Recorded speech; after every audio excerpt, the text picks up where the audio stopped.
guys, it's Kathy. I hope you're doing well. We almost made it through a bear of a week. We got one more double today.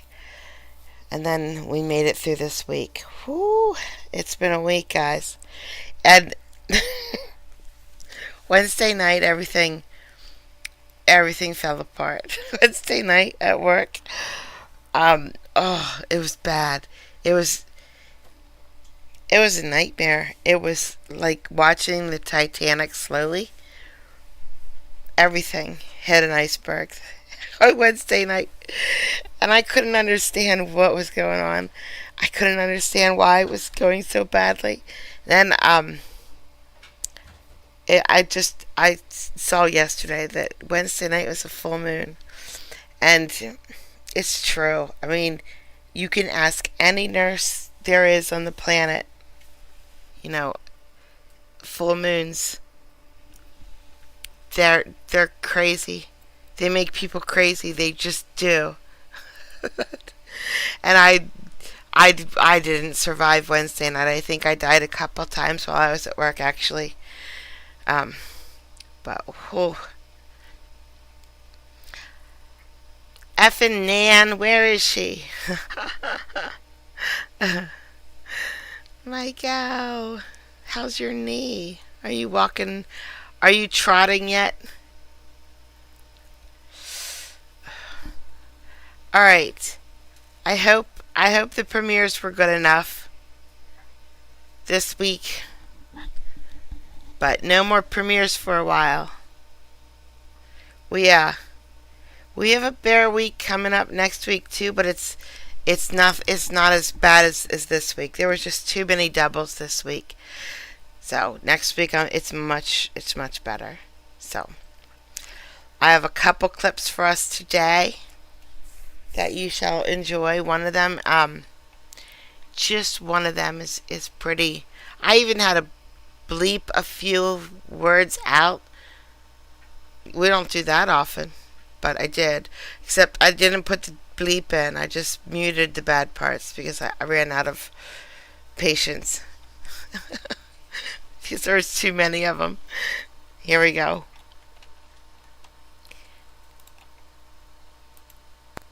Michael Wichter. Michael Wichter, please come on up to the podium, sir.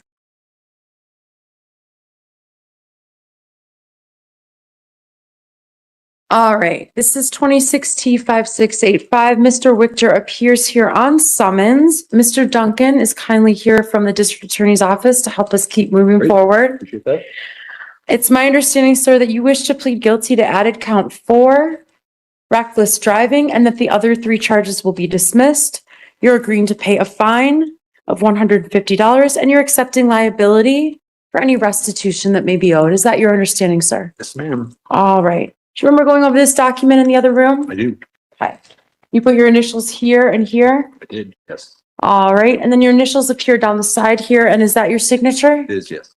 All right. Excellent. And then you put your initials next to the elements of reckless driving. Do you have any questions about the crime that you're pleading guilty to here today? No.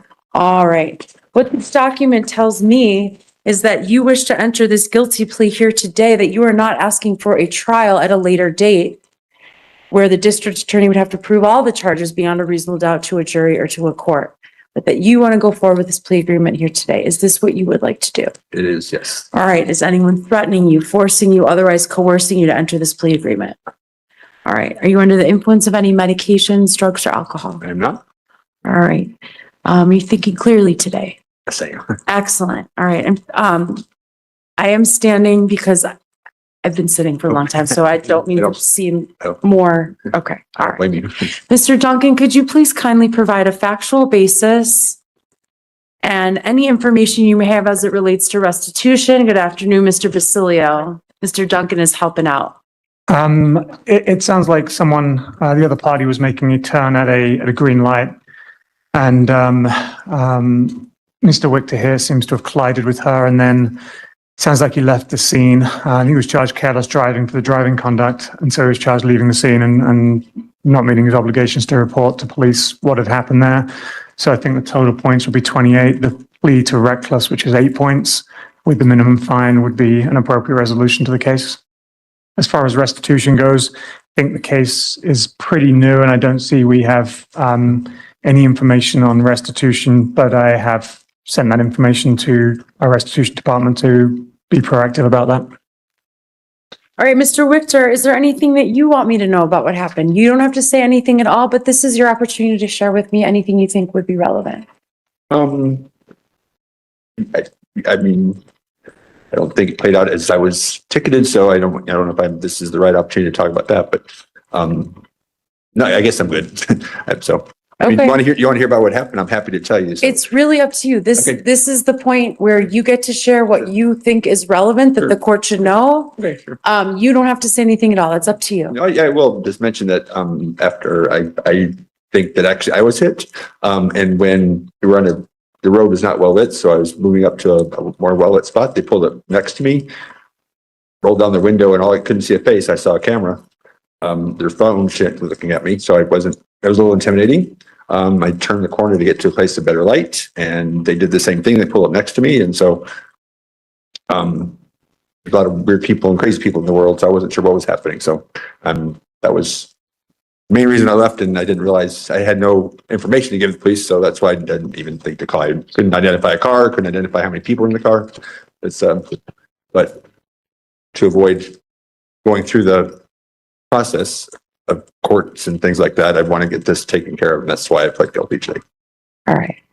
I can only accept your plea of guilty if you're accepting responsibility for what occurred, Accept my and that responsibility. Yes, you're also accepting liability for any restitution yes, owed. I'm aware of that. Yes, The district attorney is ordered within 63 days to provide the court and you with the request, and then you have 14 days to file a written objection. I do understand that. All right. I am going to go forward with this plea agreement as it was presented to the court. I believe it's reasonable under all the circumstances as I know them. Conviction enters to added count 4, reckless. Judge, make him say the truth. He just stood there and lied to you. Driving counts 1, 2, and 3 are now dismissed. I'm imposing the minimum fine of $150 plus court costs, and that restitution. Judge, you don't understand. I know I hit that other car and then drove away, but I thought they hit me. I thought they hit me. And since I didn't know anything, there's no way I was going to call the police on me, them. May be owed. As I said, the district attorney has 63 days to file their request, and you have 14 days to file an objection. In a moment, you're going to grab that piece of paper from my clerk. You'll take downstairs to traffic windows 1 or 2 to pay your fine and costs or work out a payment plan, whatever meets your financial needs. While at traffic windows 1 or 2, make sure your address is correct on the court's file. That is the only way you'll receive restitution information. Sounds Do you good. have any questions? I don't. All right. Thank you for Thank your you. patience today, sir. Good luck. Have a great- Come on up to there. Yep. Thank you. Good. Okay. Thank you. Court will call People versus Luis Gustavo Lucero. And I show this is 26 CR 1378.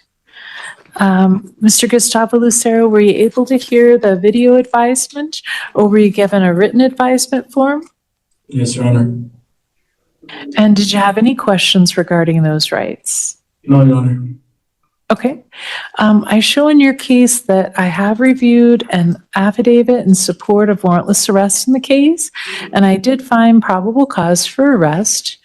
I show the charges in the case are third-degree criminal trespass on agricultural land, 2 counts of resisting arrest, 2 counts of obstructing a peace officer, and then a second count of the third-degree criminal trespass on agricultural land. What we're going to do is set bond in your case, issue a mandatory protection order, and then set another date for filing of formal charges. Are you active duty military or a veteran of the armed forces? No, Your Honor. No? Okay. All right. Ms. O'Hara, what's the people's position regarding bond? Your Honor, the defendant declined the pretrial interview. At this point, bond may be somewhat academic. He does have 2 cases where he was on escape status from ICCS, 24 CR 1431 and 24 CR 992, and I believe those are no bond holds at this point in time out of Weld County. So at least for the time being, I think bond is academic. His criminal history outside of those two does involve several domestic violence cases, harassment in 24, stalking in 20, another harassment in 20, and then in some older stuff that includes a DUI and an obstructing. The fact that the defendants did escape from ICCS, and then when law enforcement responded to try to take him into custody, not once but twice, he ran from law enforcement and did basically whatever he could to get away from them to avoid being taken into custody. So that people have some pretty significant concerns about the defendant, A, returning for his court dates, but B, remaining law-abiding while he is in the community. But all of that being said, the people are asking the court set a $5,000 cash or surety bond. I am requesting a pretrial at this point in time, should he get out and post that bond. Okay. Ms. O'Brien? Your Honor, we would ask for a reasonable cash surety bond. This is a situation where Mr. Gustavo Lucero doesn't intend to post bond based on the other holds. So at this point, we don't have a ton of information to provide the court, as that's going to be sort of the determining factor here. Thank you. Okay. All right. What I'm going to do is set a $5,000 cash surety bond. I'll order that you be supervised by pretrial services, comply with the mandatory protection order, and not violate any state or federal law or municipal ordinance, and comply with all forms of supervision. The protection order is going to order that you shall not harass, molest, intimidate, retaliate against, or tamper with any witness to or victim of the acts you're charged with committing.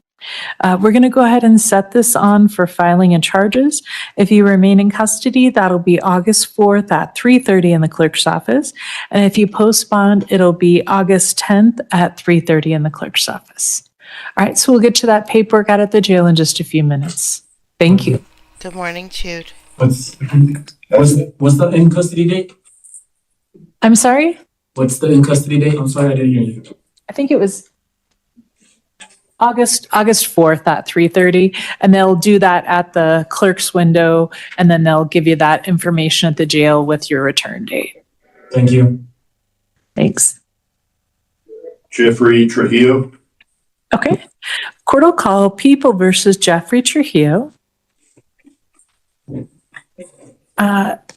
Mr. Trujillo, were you able to hear the video advisement, or were you given a written advisement form? I'm sorry, ma'am, say it again. Sorry. Were you able to hear a video advisement, or were you given a written advisement form? Yeah, yes, ma'am. Okay. And did you have any questions regarding those rights? No, ma'am. Okay. I have reviewed an affidavit in support of warrantless arrest in the case, and I did find Kelly, thank you so much. I appreciate it. The chat pack. I'm going to trip that up so bad. probable cause for arrest. I show the charges in the case that you're currently being held on are 4 counts of felony menacing. What we're going to do is set bond, issue a mandatory. I can't take her seriously in that robe. I cannot. It's like, she's wearing a purple robe. I'm waiting for her to break out into gospel songs at any moment, and I cannot take her seriously. Protection order, and then set another date for filing of formal charges. Ms. O'Hara, I would just note that the affidavit didn't actually provide any of the victims' names, much less their contact information. So right now I'm kind of only able to do a Title 18 protection order just because I don't have any of that information. But your office could certainly file a request to modify that. And I could certainly do sort of a broad thing as part of a bond, but I don't have any of the victim information to be able to included on the protection order? Your Honor, I think victim 1 is listed. Oh, I do see that. For some reason, they didn't get that entered, but I can get that entered real quick. All right, sorry. Go ahead. Oh, I left my microphone on. That would have been bad. No, JK, no. When you see a judge like that, just start singing "Oh Happy Day" at the top of your lungs. No, pretrial has all of their names and dates of birth listed in their report. Ah, okay. All right. So in that vein, I am requesting full no contact orders as to all of the victims in this matter. Get back to my notes. The defendant did decline the pretrial interview. They did note he is currently on pretrial. It looks like that would be out of case 25T26. That's a DUI careless out of Weld County where he's actually pending sentencing. I think it's set either in August or September. Then his criminal history does date back into the late 80s and does include several violation of protection orders that start in 2019. So from 2019. Jude, thank you so much. My folks were always putting him down. 19 to 2025, I don't see any convictions. But then prior to that, there's violation of protection orders, criminal mischief, felony forgeries. There was actually a vehicular homicide in the late 90s, as well as some third-degree assaults, false reporting, menacing, things of that nature. With regard to the facts of this case, as was set forth in the affidavit, the victims were at a birthday party, kind of minding their own business when the defendant approached the residence. And because the parties have had issues in the past, they requested that he leave. And that's when the defendant threatened to quote unquote shoot up everyone, which caused fear in the victims. And that fear, I think, was kind of exacerbated when it was set forth that the defendant did reach for his waistband as if going for a gun. No one saw a gun. I'm not aware that there was any gun present, but still very concerning for those neighbors who had issues with this defendant. And they were in fear when those words were said to them. Since there was not a weapon actually brandished, my recommendation would be much, much higher if there were. But in this matter, I am requesting a $5,000 cash or surety bond. I'm requesting pretrial supervision and no weapons. All right, thank you. Ms. O'Brien? Thank you, Your Honor. No objection to the no contact order at this point. With respect to bond, we would be requesting a personal recognizance bond. Mr. Trujillo is going through a number of very serious medical issues that I think bear on, one, his financial circumstances, but also whether he is able to be compliant and law-abiding on bond. I think he very much is.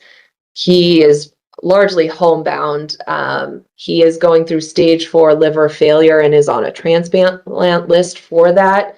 But it's really hard to tell what will surface from that. He's been going through that process now for over a year.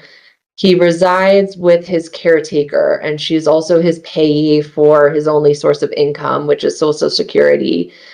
He receives about $1,400 per month and is on over 10 prescription medications related to his liver failure and pancreatitis. He goes to the hospital usually 3 times a month and has ongoing visits to drain certain organs that are necessary to keep his himself going. He has a team of a variety of different treating physicians related to his liver and those specialists. In terms of transportation, he has transportation through Medicaid and using the Medicaid rides, or at times using his caretaker when she is able to provide rides. Additionally, Mr. Trujillo has a torn meniscus, And that happened last month. He's set to start physical therapy for that this week. He is meant to be in a full leg brace, which he wears for 4 hours on, half an hour off around the clock, and is used to having a crutch to get around. Eventually, he will be going into surgery for that as well. He acknowledges he has a court with his attorney on a traffic case here in Weld County. So that is something he will and absolutely plans to address. But with respect to posting bond on this case, he would request that the court authorize a PR bond due to his financial indigency at this point in his life and his willingness to comply with other non-monetary conditions if the court found that necessary. Thank you.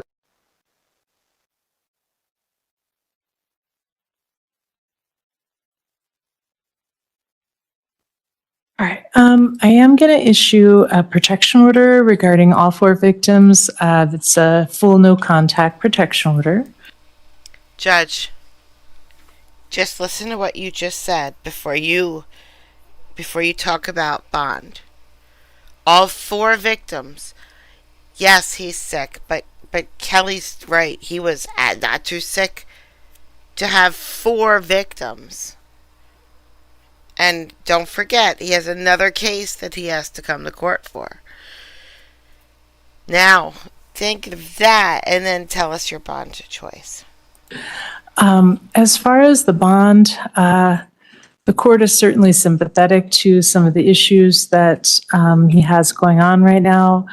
But based on the nature of the allegations, I'm Pennsylvania too. I just moved to York from Lancaster. at this point, I'm going to go ahead and issue a $5,000 cash surety bond. But certainly the district court can consider if it's appropriate for that to be modified, especially once the formal charges are filed. I am going to order as a condition of the bond that the defendant be supervised by pretrial services. I'll order that you comply with the mandatory protection order and that you not violate any state or federal law or municipal ordinance. And I am going to specifically order no contact with the victims in this case. What we're going to do is set another date for filing of charges. And if you remain in custody, that'll be August 4th at 3:30 in the clerk's office. And then if you post bond, it'll be August 10th at... I wonder how much an organ drainer pays these days. 3:30 in the clerk's office. And I forgot to ask you, are you active duty military or a veteran of the armed forces? No, ma'am. Okay. Oh, I almost said your last name, but you changed your name because I guess you did not want anybody to know your last name. But yes, I remember you, Kay. I thought it was the same person, but I wasn't 100% sure. No? Okay. All right. So we'll get you all that. I'm sorry? I'm sorry. All right. We'll get you all that paperwork out at the jail in just a few minutes. Okay. Thank you very much. Thank you.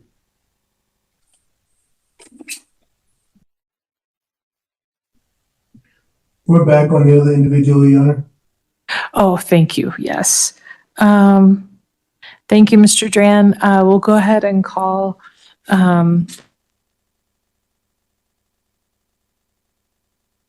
Jose Lopez Gutierrez. And it looks like this is 26 CR 1379.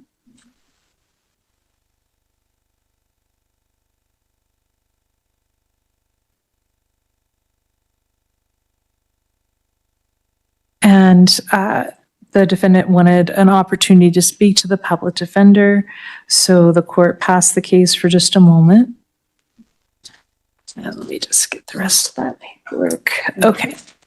All right. So, Mr. Lopez Gutierrez, I have reviewed an affidavit in support of warrantless arrest in the case, and I did find probable cause for arrest. I show the charge in your case is attempted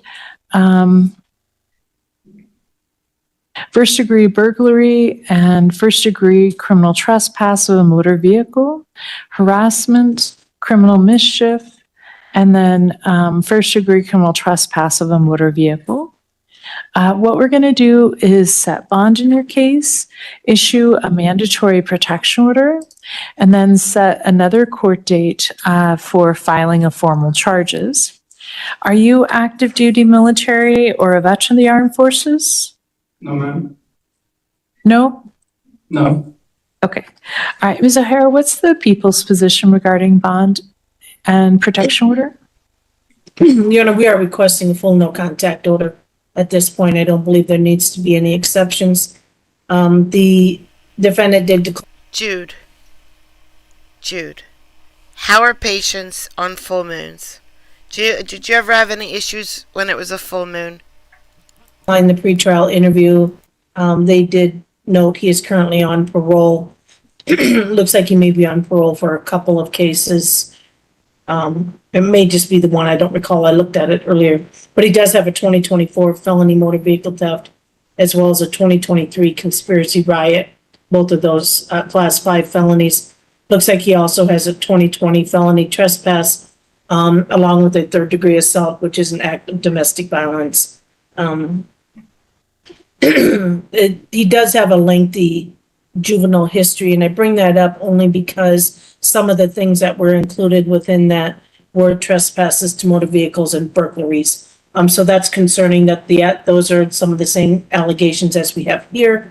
In addition to the fact that the defendant does have those more recent cases as an adult for motor vehicle theft, trespass, things of that nature. Obviously, the fact that the defendant's on parole. Okay. All right. You see how it just got bright real quick? Is that a window with the shades pulled down, maybe? And then he was intoxicated allegedly during this. See, now incident, look at it. That I mean, it would be a window beside a hallway. It can't be a window. It has to be doesn't look like a door either. Like going downstairs, like a door, like a opening to go downstairs. That doesn't look like that is. What in the heck is behind this woman talking? I don't understand.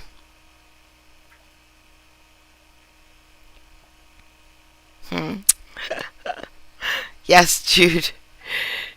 Jude is a werewolf.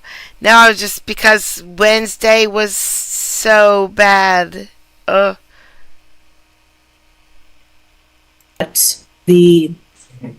which I would presume is part of what may have kind of, I don't want to say caused it, but may have played a role in kind of what happened here. But the victim, who appeared to be within his home and kind of minding his own business, when the defendant started to try to get into his vehicles, which were in the driveway, I presume. And one of them, the vehicle he wasn't able to get into, and the other one that was unlocked, he actually got in the driver's seat of it.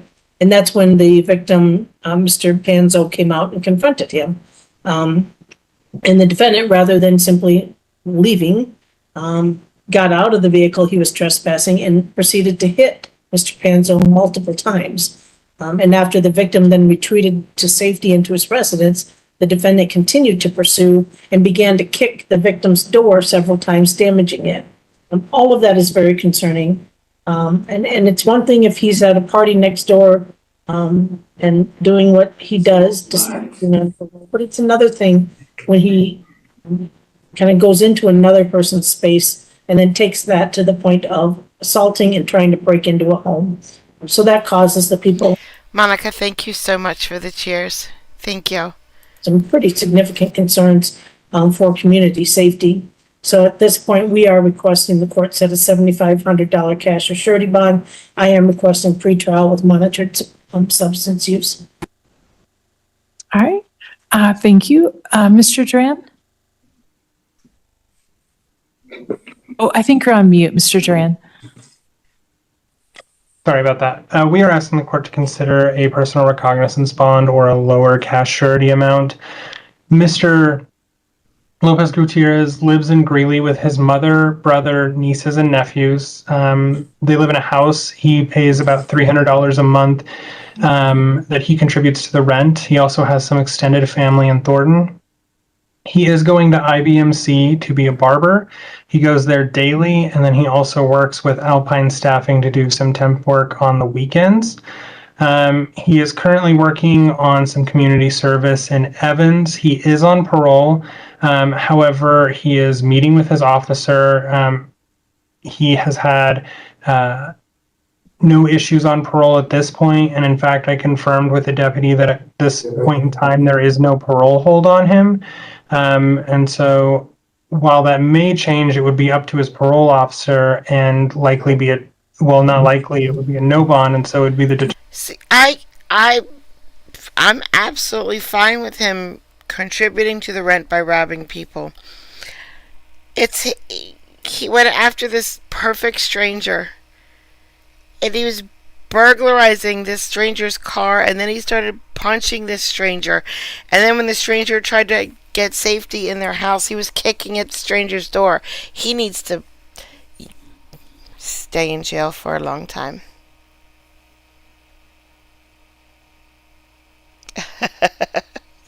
V, I'm glad your meds kicked in. determining factor as to whether or not Mr. Lopez Gutierrez was to be released. But given that that would be within their control and they're the ones who are supervising him and know exactly how well he is doing on bond, I think that makes sense to continue that supervision. I will also note that the affidavit itself is, while it does describe some of Mr. Lopez Gutierrez's alleged involvement, it also describes several other males and does not describe his particular involvement in the case, or at least when it comes to the alleged criminal portion of it. And so I would ask the court to consider a personal recognizance bond, if not a low cash only of $100 or $200 or the equivalent cash or surety amount. All right. The court is going to go ahead and set a $5,000 cash surety bond.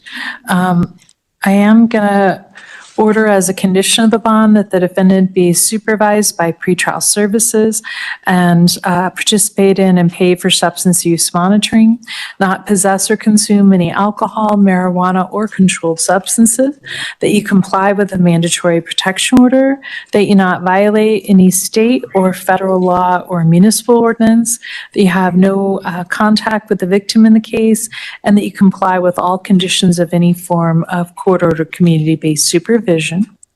We'll set this over for filing and charges. If you remain in custody, that'll be August 4th at 3:30 in the clerk's office. And if you post bond, it'll be August 10th at 3:30 in the clerk's office. All right, we'll get you that paperwork out at the jail in just a few minutes. Thank you. Mr. Duran, thank you very much for helping us, especially on a Friday afternoon. No problem. Is there a protection order, Your Honor, for this one? This is the deputy, sorry about that. I'm sorry? Well, is there a protection order for Mr. Jose Lopez Gutierrez? Sorry, we couldn't quite hear you. Will you be giving a protection order to Lopez Gutierrez? Will he be getting a protection order? Oh, yes, I'm sorry. There is a full no contact protection order with the victim. Thank you, Your Honor. Sorry about that. And we should just have Brooke Peterson left. Is that We're ready correct? with her, Your Honor. Okay. All right, so court will call People versus Brooke Peterson, and I show this as 26 CR 1381. Were you able to hear the video advisement, or were you given a written advisement form? I was given a written advisement form.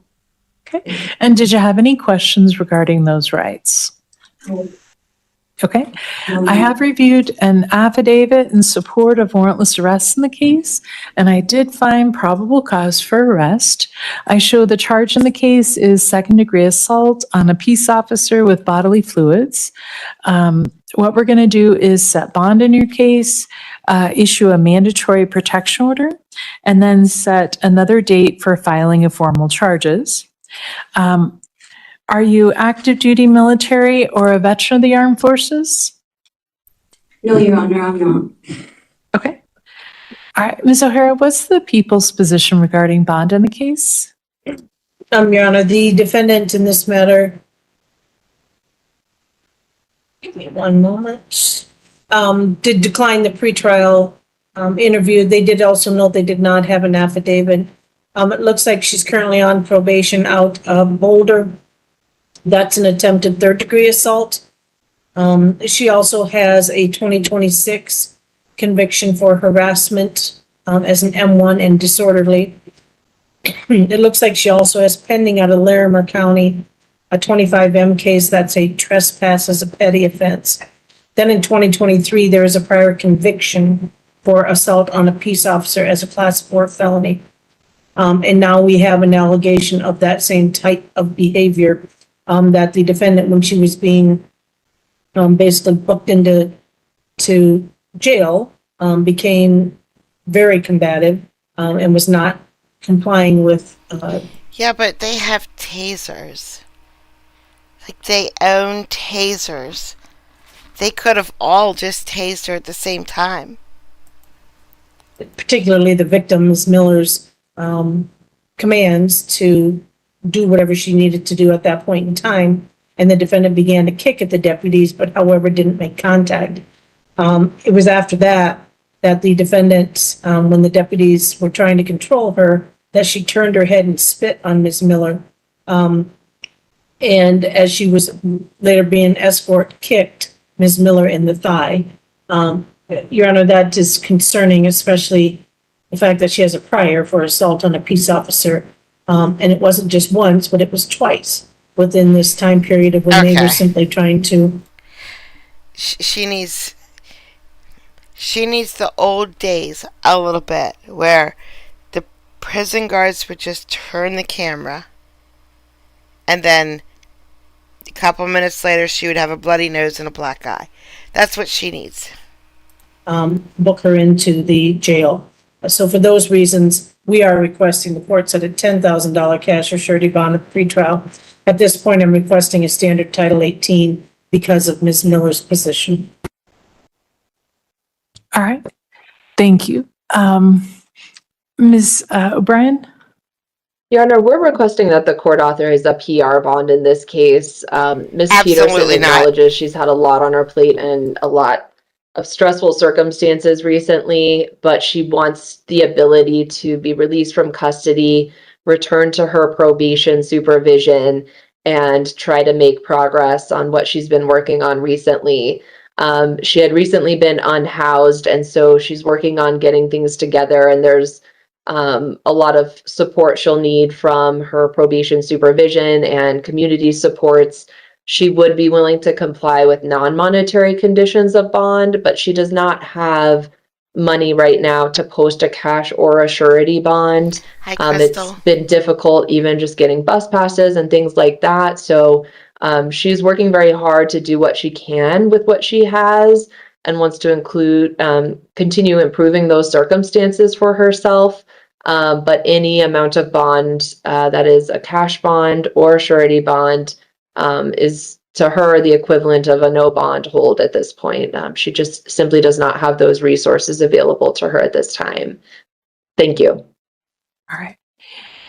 Based on the nature of the allegation and the other cases pending and some of the other concerning information on the pretrial services report, I am going to go ahead and set a cash surety bond, but what I'll do is set a $1,000 cash surety bond. I'll order that the defendant be supervised by pretrial services. I love that idea.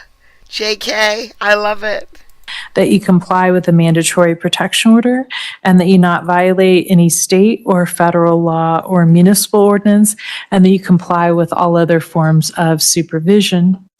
As far as the protection order, I'll go ahead and issue a Title 18 protection order, so it doesn't affect the victim's work I was not paying attention. Did she get a PR bond? at the jail, and that'll order that you shall not harass, molest, intimidate, retaliate against, or tamper with any witness to or victim of the acts you're charged with committing. So we're going to set this over for filing of charges. If you remain in custody, that'll be August 4th at 3:30 in the clerk's office. And if you postpone, Thanks, it'll be V. August 10th at 3:30 in the clerk's office. All right, we'll get you all that paperwork out at the jail in just a couple of minutes. All right, I do see Michelle Ogeen on the line. Who's representing her? It says public defender now. Does she need to reapply? She posted. Okay. All right, let me call her up now then. All right, Miss Ogeen, can you hear the court? Miss Ogeen, can you hear the court? Miss Ogeen, can you hear the court? Miss Michelle Ogeen?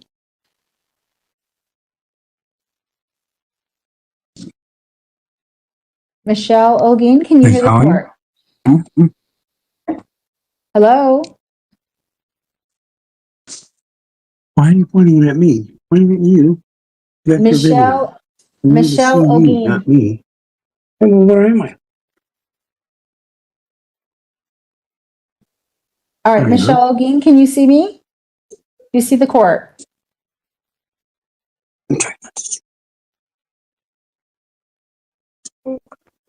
Miss Ogeen, can you respond?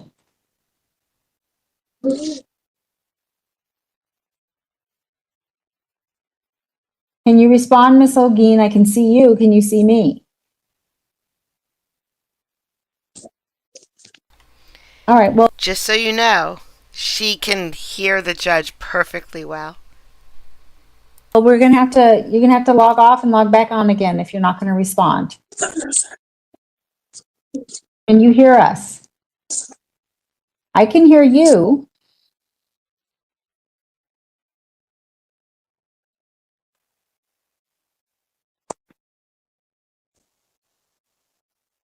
Okay, well, I'll have to recall her case in a moment. May I call? Okay, so now we have this guy coming up, and nothing really happens with this guy. I just kept him in so that we could watch Michelle the whole time. Avery Halford.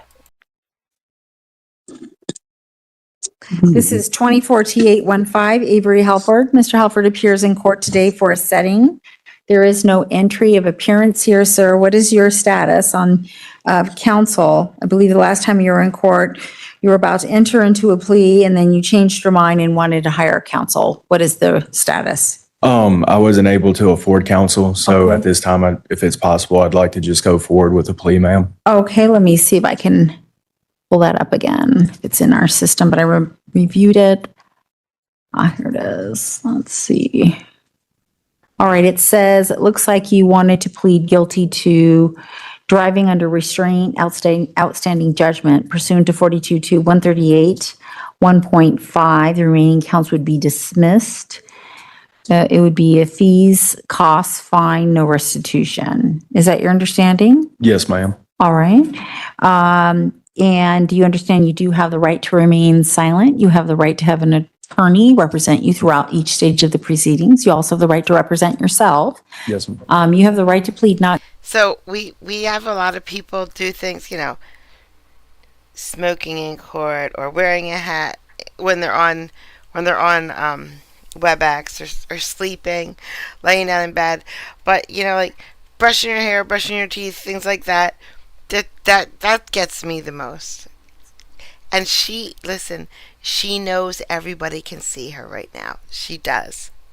Guilty, set the matter for trial. You have the right to cross-examine witnesses who testify against you and call witnesses to testify on your behalf. You have the right to appeal your case if there's a conviction.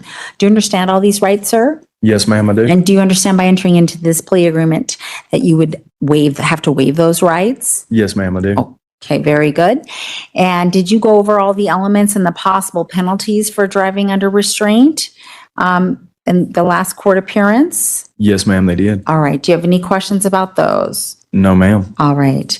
And then are you under the influence of any alcohol, drugs, marijuana, any kind of substance that would cause you not to think clearly today? No, ma'am, not at all. Are you thinking clearly today? Yes, ma'am. Very good. Now, you are representing yourself in this matter. Have you had sufficient amount of time to go over your case, make this decision on your own? Yes, ma'am. Do you have any questions for the court at all before we proceed any further? No, ma'am. All right, then. At this time, sir, how do you plead to the charge of driving under restraint, outstanding judgment pursuant to 42-2, 138, 1.5, guilty or not guilty? Guilty. And are you entering into this plea freely, knowingly, voluntarily, and intelligently? Yes, ma'am. Has anyone pressured you in any way? No, ma'am. And on the date and place and time charged in Weld County, Colorado, were you driving under restraint a motor vehicle with an outstanding judgment? Yes, ma'am, I did. The court does find that there is a sufficient factual basis to support the plea that that the defendant does have the right, understand his rights under Rule 11. He's waived those rights to enter into this plea. He understands the elements and the penalties, and that the plea was made freely, knowingly, voluntarily, and intelligently, and I will accept your plea at this time, sir. All right, then, we're going to go to immediate sentencing. So is there anything else you would like to say for sentencing then? No, ma'am. Thank you, though. Okay, that's fine. Very good. Then I will go ahead and sentence you at this time for driving under restraint. The court will sentence you to fees, costs. 1 minute here. Let me find.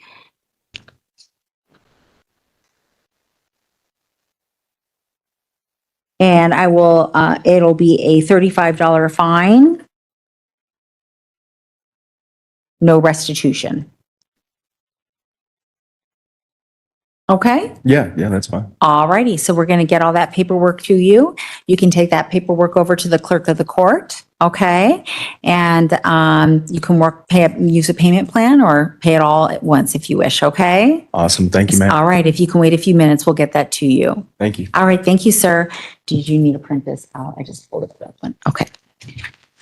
All right. Let's see if Ms. Olguin can hear the court now. Ms. Olguin, can you hear the court?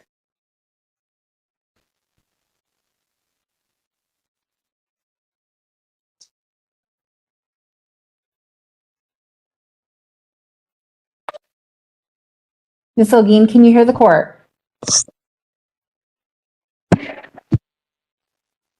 Can you hear the court, ma'am? Button on the top.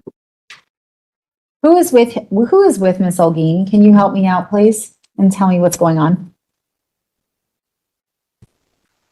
Don't know. What? Tell them no. I know. All right, so it looks like she's not What did quite you ask? coherent. Say, can you hear the court?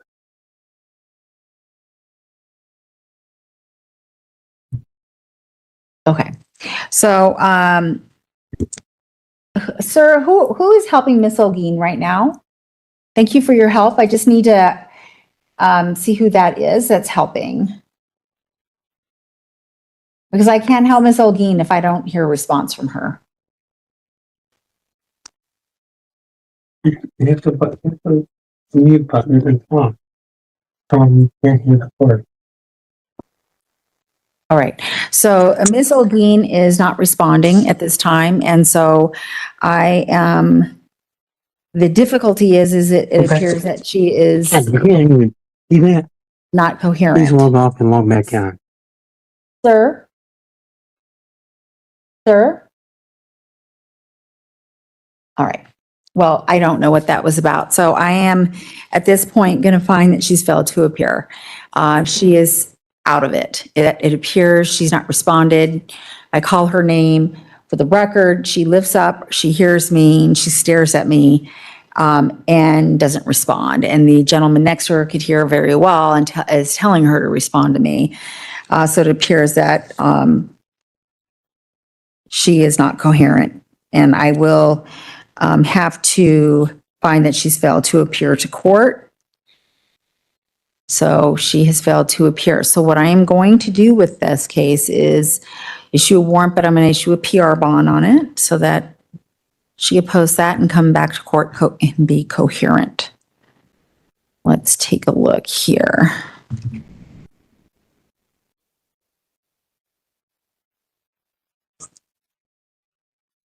It looks like she posted a cash bond on this case. So that cash bond is now revoked. Notice to Bernard Kirby.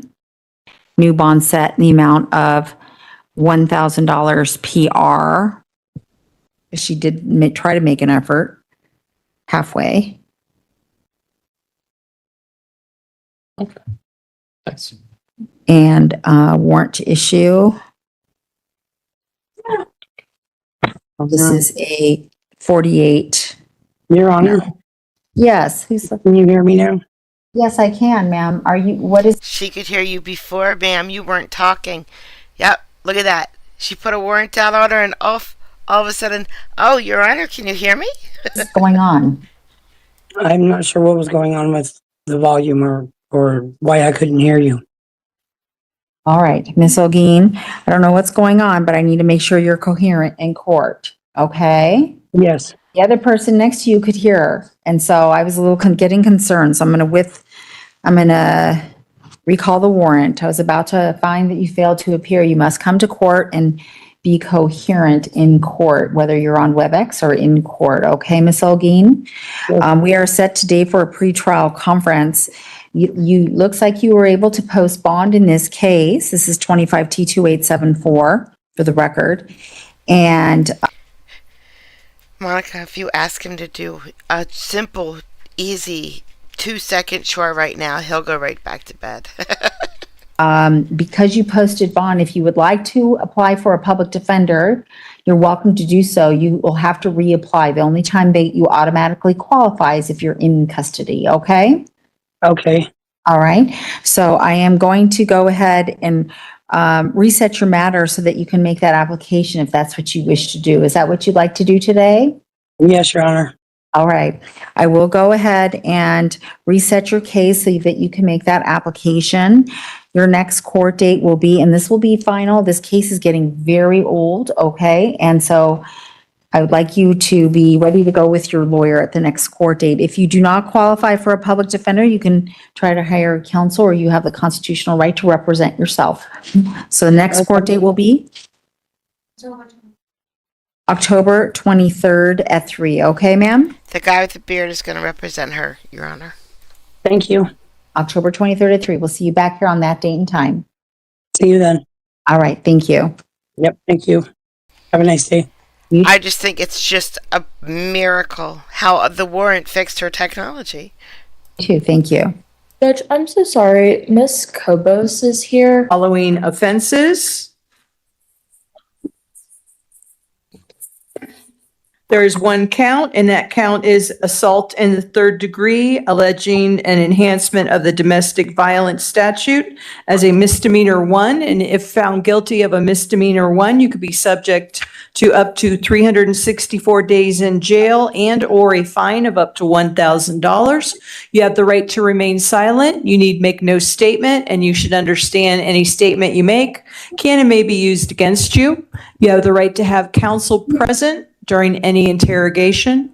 You have the right to be represented by counsel. Since you are in custody, you are automatically represented by the public defender's office. In the event that you are released today and wish to have a public defender, you will need to fill out an application and return it to the Trinidad Public Defender's office.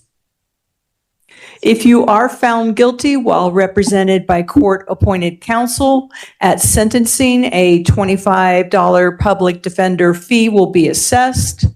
Any plea you make must be voluntary on your part and not the result of undue influence or coercion on the part of anyone. You have the right to bail, and we will discuss that in a moment. You have the right to a jury trial, and you have the right to appeal any decision of a lower court to a higher court. Currently, there is a no bond hold. The DVSI came back with a number 4 which is low.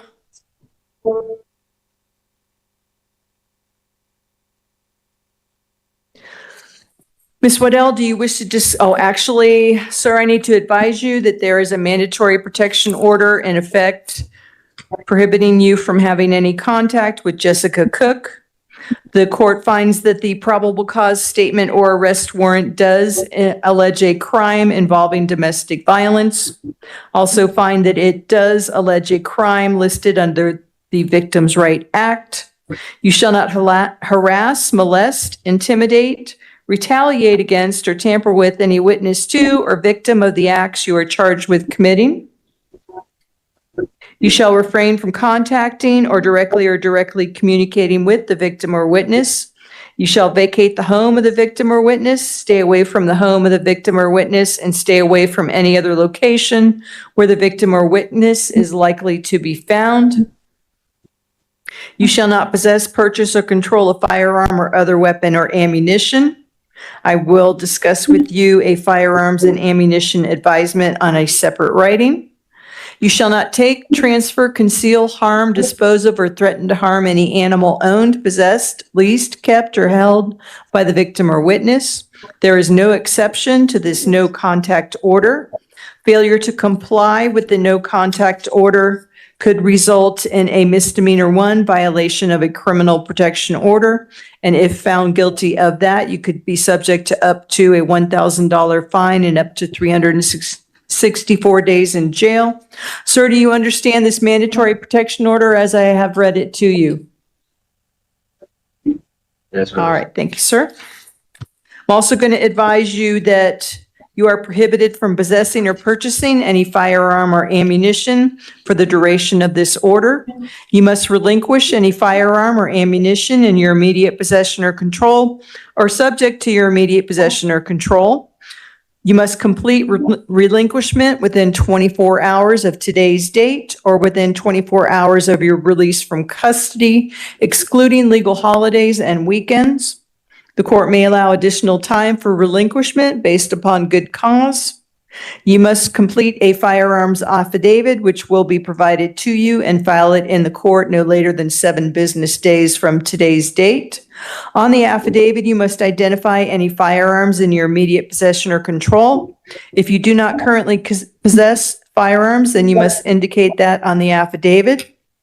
If you possessed a firearm at the time of the incident but transferred or sold the firearm to a private party before today, you must disclose that in the affidavit. Before I ask you if you possess any firearms or ammunition, I want you to understand that you must answer truthfully, but your answers cannot be used against you except in a perjury case if you do not tell the truth. Sir, upon your release from detention, will you have access, control, or possession of a firearm? No, ma'am. I'm sorry? No, ma'am. Okay, there was an allegation in the affidavit that was provided to the court regarding the charges that there was a firearm in your vehicle. Judge, the way I read that is that the law enforcement took possession of it. Okay. Yes, they have. Okay. If that's the case, sir, then what you'll need to do is fill out an affidavit stating that. We will provide you a form to fill out. All right. And Ms. Waddell, do you wish to discuss bond? Yes, Your Honor. All right, please proceed. So, Judge, I don't see any criminal history, at least no criminal history in Colorado for Mr. Herkelheim.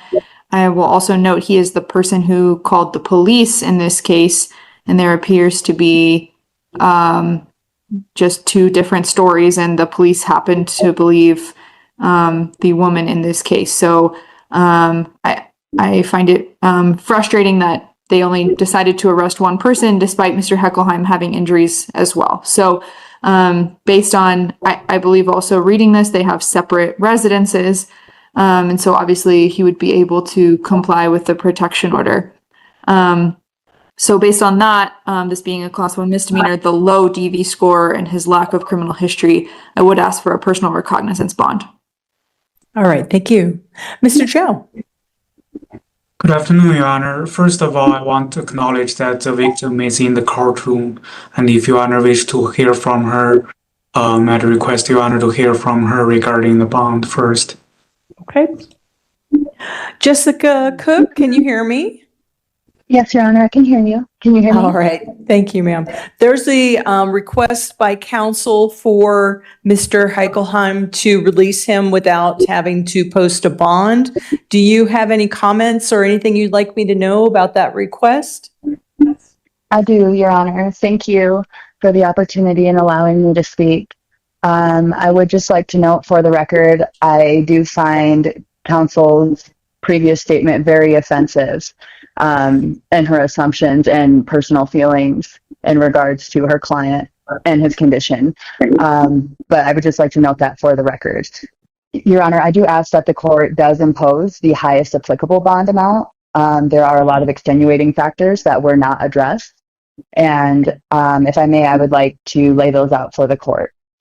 Actually, all I need right now is to know whether or not you're all right with him being released on a personal recognizance bond, No, which ma'am. it sounds like you are not. No, ma'am. Okay. There's extenuating and reasons do you- why, but with the DV, I have 2 young children. Okay, are you concerned for your safety? Is that why you're asking for a high bond? Yes, ma'am. Okay. And do you reside separately from Mr. Heichelheim? We technically have 2 different residential homes. However, the children live with me 100% of the time. So Okay, ma'am, we've all been I'm accustomed asking to is- him coming here. But All that's I'm what telling asking you, is- Your Honor, is he has stayed here. And so he does have his own home, but he has Okay. been staying here to participate in parenting with the children. Okay, And so, all I'm asking is you don't reside at 304 West 8th Street. no, ma'am, but my dog does, and my camper is parked there. Okay. Okay, when I issue this mandatory protection order, ma'am, you're not going to be able to go there. Your Honor, you cut So out. if you're going to need to seek some a civil assist by a sheriff to get any of your things out of there, because you, just like he can't be around you, you can't go to him. I understand. Okay. Your Honor, I do live at an apartment complex, and there was another party mentioned in this situation. And so I just want to be sure that it's clear between both of us that I cannot go on his property and he is not allowed to come on the apartment complex property. Okay, yes, that's correct. Okay. Okay. And Your Honor, I would like to note that in regards to the bond, he actually does have criminal history out of the state of Texas, in which he does have former failure to appears, and he does not have family here or employment. So he actually is a high flight risk. And that's actually how he moved to Colorado. So I would ask that the court would consider that when issuing the conditions of release and determining the bond. All right, thank you. Yes, ma'am. Thank you. Mr. Chow. Good afternoon, Your Honor. Yes. The people at this time are recommending a 1,500 cash or surety bond. The people want to make clear to the court, the people did find misdemeanor conviction in Texas. However, the people did not find those records reflect any failure to appear, or at least to the people's awareness. At the same time, it is acknowledgeable that the DVSA comebacks at 4, which is low. However, I want to point out to Your Honor that in the affidavit, the Levita town marshal decided to believe Ms. Cook instead of Mr. Because of that, the sheriff, the town marshal found the injury on the parties corroborate with Ms. Cook's story instead of Mr. Heichelheim's story. That is the reason the sheriff the marshal made their decisions. At this time, the people believe it still involves third-degree assault. Therefore, the people think the third-degree class 1 misdemeanor level bond is appropriate in this case, and therefore the people are recommending a 1,500 cash or surety bond. All right, Mr. Heichelheim, are you currently residing at the 304 West 8th Street? And do you have a good telephone number that we could reach you at if we need to change any hearing dates? Yes, ma'am. And what is that? 409-939-0502. Okay, thank you. All right, I will issue bond in the amount of $1,500 cash or surety. I will also note that normally with a domestic violence, I would have issued a $3,500 cash or surety bond, but I am lowering that based upon the mandatory protection order being issued and the firearms advisement.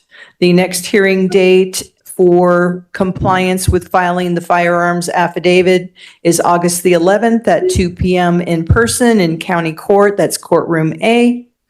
There's also return filing charges set for August 25th at 2 p.m. in person in county court. That's courtroom A. I'm going to ask the deputy, please don't, even if he gets surety, please don't release until we have the mandatory protection order and the firearms advisement signed off. We will get those over to you as soon as possible.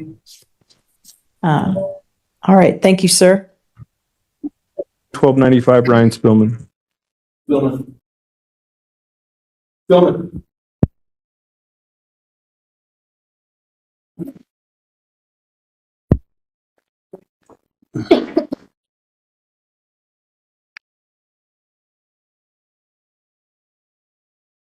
Mr. Spillman, are you able to hear me okay? Yes, sir. Mr. Rockwave, reading and advisement. Yes, Your Honor. Mr. Spillman, your mandatory protection order requires that you not harass, molest, intimidate, retaliate against, or tamper with any witness to or victim of the acts or charge with committee, to vacate the home of the victim, stay away from the home of the victim, stay away from any other location the victim is likely to be found, that you refrain from contacting or directly or indirectly communicating with the victim, that you not possess or control a firearm or other weapon, that you stay 200 yards away from 221 Midnight Avenue in Pueblo, and that you obey any and all active protection orders and restraining orders that may be issued against you. This mandatory protection order is a condition of your bond. If you violate any provision of the protection order, additional criminal charges can be brought against you. You can also face proceedings in contempt of court. Do you understand? Yes, sir. Thank you. Recommendation here is for an enhanced cautionary bond. Ms. Butterfield. I agree with that recommendation. Mr. Brown. Thank you, Your Honor. I would be asking for the court to deviate from that recommendation and consider a personal recognizance bond for Mr. Spillman. Ultimately, I think it's a really unfortunate that that's the recommendation for him based on these allegations here. I'll just start with the bond factors. He has really strong community ties, Your Honor. He's from Pueblo, born and raised. His whole family still lives here. That address he provided at 2123 West 15th Street here in Pueblo is the home of his grandmother, Rebecca Santasteven. That's a safe and sober place for him to reside during the pendency of these proceedings if the court were to release him. He did provide a phone number to RMS to remain in contact with counsel and get reminders about court dates. He has transport available to him from multiple family members and friends to be able to get to court dates and any appointments with the bond commissioner. Even though he reported no employment, he does have recent employment working with a local contractor here in town and several local business people in the construction industry, and he would have work available to him if released. I think I'd ultimately just be remiss if I didn't note that, when I read the PC affidavit here, I'd note that the reporting parties here, Joseph Musso and Luke Woodiak, are well-known vigilantes here in Pueblo County and are known to start confrontations and then involve police after escalating the situation. And it does seem to me that that's what happened here. Him, Mr. Spillman, and the woman he was with, Devona Curington, provided a perfectly legitimate reason for police for surveying that property. I don't believe that there's any evidence of any type of burglary or any intent to commit any crime while at that property. No physical threats were made, just that verbal statement of, I'll blast you while he was retrieving his jacket. So I think that it was the allegations for the menacing charge are essentially based on that single statement that was allegedly made after Mr. Musso had backed Mr. Spillman into a corner and shoved a camera in his face while recording. So I think that, that should really be taken into account here. And, you know, I think that Mr. Spillman deserves an opportunity to contest these allegations while out of custody and not be put in a position to be pressured to take some type of plea agreement to get out of jail and to, you know, just resolve the situation. Thank you. I have considered the information in the affidavit, the purposes of bond, the statements of counsel, and the information provided to the court in the CCOT workup. The recommendation is the result of Mr. Spillman's criminal history, which is long, multiple failures to appear, and other contempt charges that I've seen in his criminal history. The recommendation is appropriate. Bond's going to be set at $2,500. It's going to be a cash property. Fuck your whole courtroom. Fuck all you bitch ass shits. Pussy ass. $2,500 Just fucking your whole court property system's is trash. Fuck all you motherfuckers, cuz. enhanced supervision. His next court date will be the 12th of August at 8:30 in the morning in Division 303. I don't want to take it. I have somebody with a 507 area code ending in 99. Can you identify yourself, please? Yes, my name is Karen L. Smith. I'm the defendant in a case that's supposed to be heard now. Yeah. And I have somebody with number 303 area code ending 47. Yeah, good afternoon, Your Honor. This is Hal Piles, plaintiff's attorney for Pagosa Lakes. Thank you. Are you presenting today? Is this Judge Edwards? It is.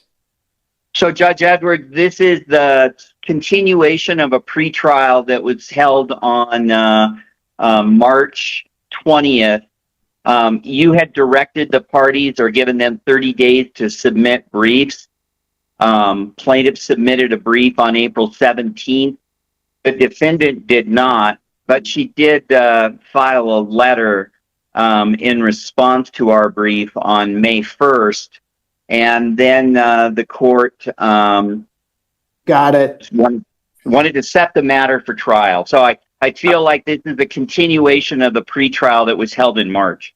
Got it. So we're setting a final hearing date today. Okay. And I see that you have your exhibits, counsel. I don't see any exhibits for Ms. Smith. Ms. Smith, are you going to present exhibits? The exhibits that you have, Your Honor, should be sufficient. Okay. And the exhibits that I have, you are referring to? Are you talking about the account statement and the check to POA? Yes, and the letter that was sent in as well. And in your last order setting hearing, you mentioned that the reason for appearance today was for the motion for judgment and clarification of my letter that was sent. Got it.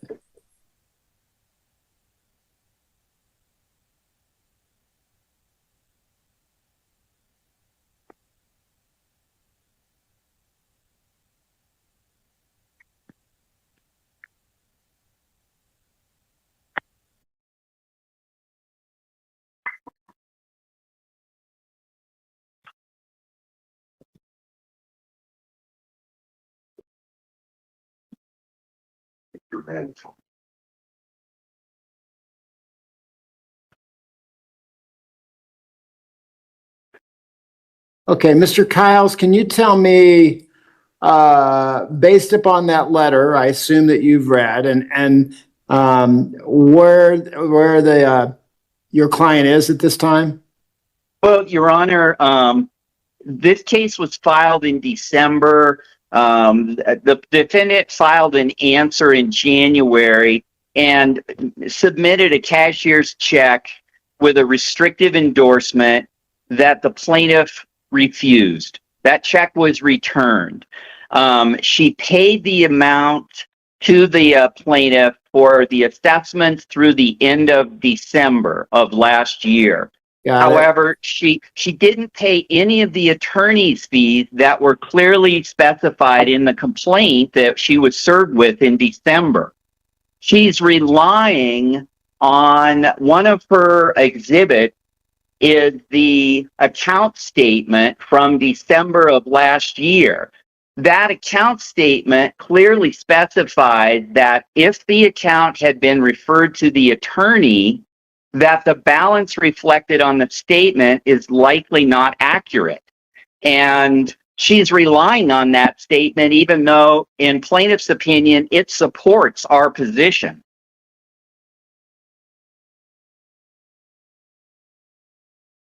Okay. Ms. Smith?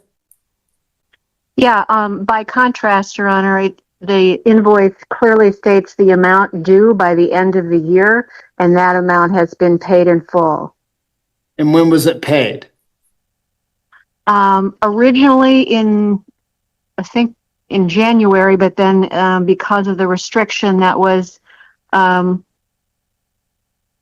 suggested by counsel, I think that it was ultimately paid in full in, let's see, I have it as April. One moment, Your Honor. So well, just a minute. By what counsel? Counsel that you have that's not here, or are you talking about their counsel? I think on advice of plaintiff's counsel, it was rejected. And No. Whoa. There was a restriction. Counsel, can you tell me, did you ask her to put that restriction on there? No, absolutely not, Your Honor. She delivered a cashier's check to Pagosa Lakes at Pagosa Lakes, and she included the payment stub. The payment stub says paid in full. Based on that, the plaintiff returned the check to the defendant. Because she later tendered another check in April for the same dollar amount, and that check did not include a restriction, and it was accepted. Got it. But it only paid the account through December, and it did not include any of the legal fees.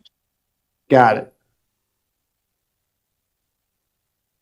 And so the counsel, you're relying on that once it came to you, there were additional fees due based upon the agreement. Well, yes, Your Honor. Again, the defendant was served with the complaint in early December. So she didn't tender the first check she tendered was over a month later. So our position is that the attorney fees that that were sought with the original complaint, she was aware of what the plaintiff was demanding way before she submitted her check in January that included the restriction. Which I understand, and this is what I was trying to say. This is why I like everybody in the same room. Because it's hard for you all to realize when I'm trying to slow you down or I'm trying to engage. But my understanding at this point is that the paid in full, I understand exactly what that means, counsel and Miss Smith. What that means is that you don't owe anything else. However, at that point, there was more due than the other based upon the claim by Pagosa Lakes and their counsel. And that was an error, Your Honor. It was paid in full through the end of the year, and that should have been indicated, but was not. That's not how, well, regardless. There was 1,465. What's the difference right now, counsel, in what's owed compared to what's been paid? The current balance, Your Honor, is $2,910.78. Okay. Pagosa Lakes charges a one-time annual assessment in January, which is due by May 1st. The 2026 annual assessment has not been paid. So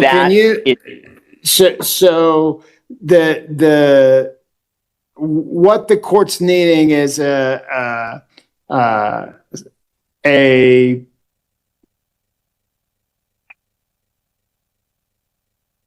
a breakdown of what's owed at this time, referencing what it needs to, okay? I would appreciate that as well.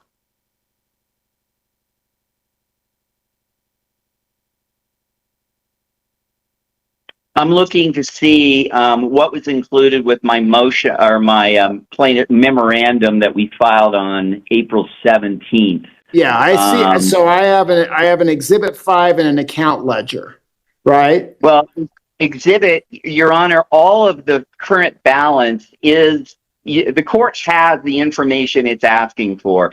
Exhibit 4 to my memorandum in support is an affidavit of attorney's fees. The entire balance of $29,1078 is legal fees to date, plus the unpaid 2026 annual assessment of $365. Which is not yet due, correct? It was past due on May 1st. It's late. Okay. Which is $350, correct? $365. All right. So that amount is due, understandably. My costs have been put out as well, and I'm gonna ask some questions, and I don't want to hear. We can all come here and jump rope, or you can answer my questions. Counsel, so I'm gonna add it up for you, okay? You have 2,213 on something that I think is your exhibit 4, not really marked well, okay? But I think I don't see a exhibit number on it. That's 2,213.04. Counsel, what does that represent? That's the cost and attorney fees through the date of that filing on April 17th. Yeah. Okay. So it seems like there's more now. Well, yes, Your Honor, there is the $365 in unpaid assessments.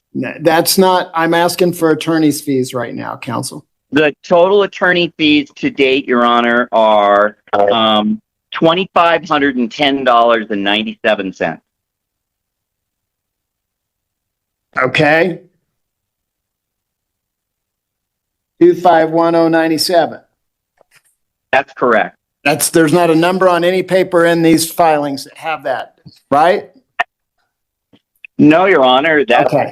There's an additional $300 of attorney fees since April.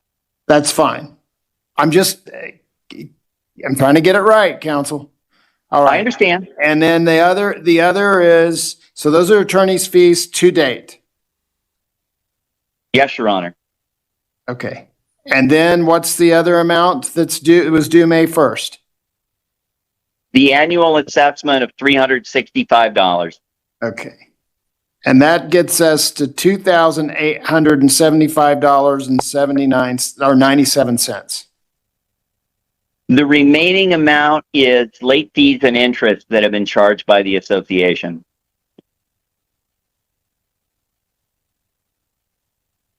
And what's that number? Well, I'm sorry, Your Honor. It's the difference between the number you just said, 2,800, and the 2,910.78 that I specified. I mean, okay. There's a variety. There's 6 or 7 charges, including interest and a late fee, that makes up the difference between the 2,800. Plaintiff's more than happy to waive those late fees. Okay. So right now, the people are, if judgment shall enter in this matter, $365 for the assessment and $2,510.97 for the attorney's fees, for a total of $2,875.97 is what is being asked for based upon the assessment and the attorney's fees today and costs. That's correct. That's correct. And costs. I just want to make sure that's okay. Ms. Smith? Yes.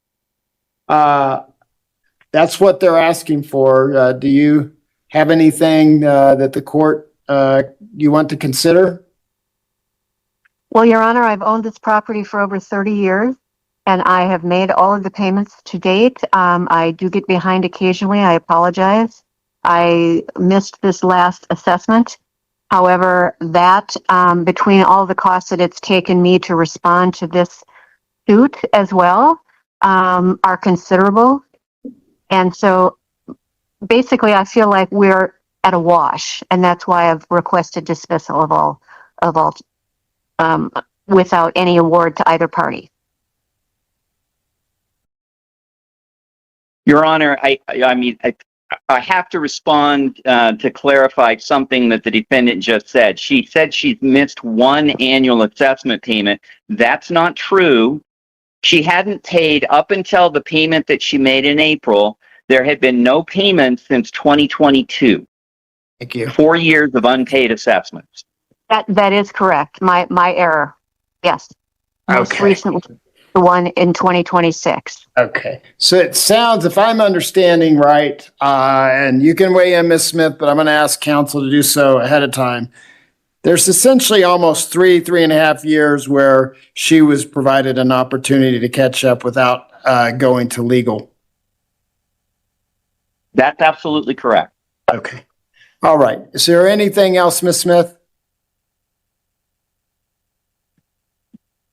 Is there anything else? No, that should essentially do it.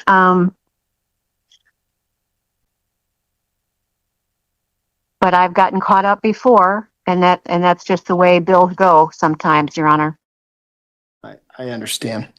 The court's going to find that the defendant did not pay for multiple years, that the plaintiff was required to hire legal counsel in this matter, and has a right to recover costs and fees.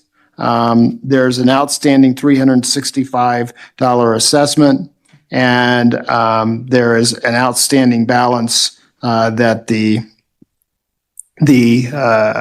plaintiff has waived as it relates to late fees and interest, but the attorney's fees of $2,510.97 and the $365 in assessments are I'm entering judgment for a total of $2,875.97 in favor of the plaintiff in this matter. That is my ruling. You have a right to appeal should you wish to, and that's I will have that out momentarily. Thank you, Your Honor. Yes. Thank you, Your Honor. Yes. All right, they'll be back next year around this date. Okay, guys, we did it. Thank you so much for coming out today. I appreciate it. So, today's Saturday, so no stream tomorrow morning. I'll see you all tomorrow night. Behave and be nice to people. Okay, it's rough out there. Smile to people. Let them know that not everybody is a jerk these days. There's some really nice people. So go be nice to someone today. All right, guys. I'll see you tomorrow night. Bye.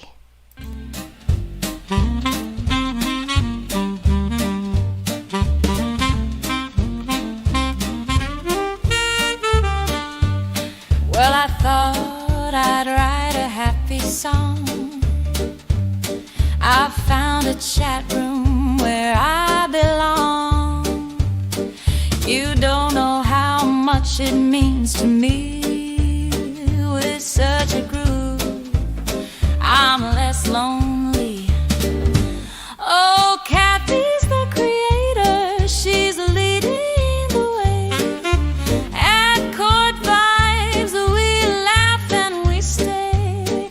Her smile shines bright. She's got that grace. Come join the fun.